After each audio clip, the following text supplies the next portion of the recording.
A poor mechanic saved a dying girl and fed her every day. He had no idea 350 hells angels would come looking for him. The night was cold and wet, the kind that made a small American town feel even more forgotten.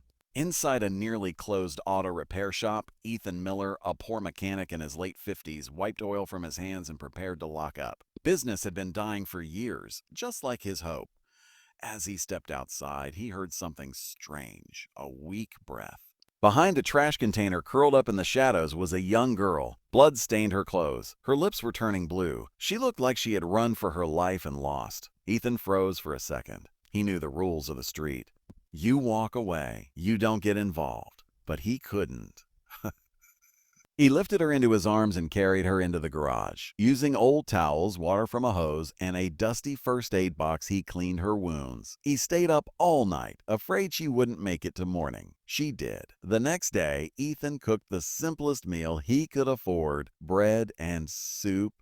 He fed her slowly like a father feeding a child. She barely spoke. Her eyes carried fear deeper than pain. Days turned into weeks. Ethan fixed cars during the day and cooked for her every night. He gave her his old jacket, his only blanket, and half of every meal. He never asked her name.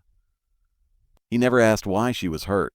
One night she finally whispered, "They'll kill you if they find me." Ethan replied quietly, "Then they'll have to go through an old mechanic first." One evening the town changed. The sound came first, deep, thunderous engines. One motorcycle, then 10. Then hundreds. Outdoors, 350 bikes rolled into the street and stopped in front of Ethan's garage. Leather jackets, heavy boots, cold stares. They were the Hells Angels. Ethan stepped outside alone. His heart pounded, but he didn't run. A tall man with a gray beard stepped forward.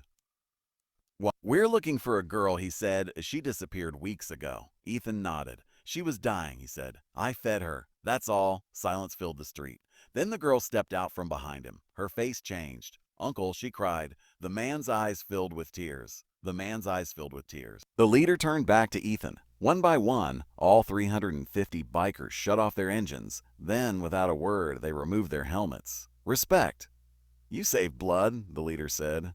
"Not because of who she was, but because she was human." They left that night without violence. On the workbench, they left an envelope thick with cash and a note. "This garage is family now."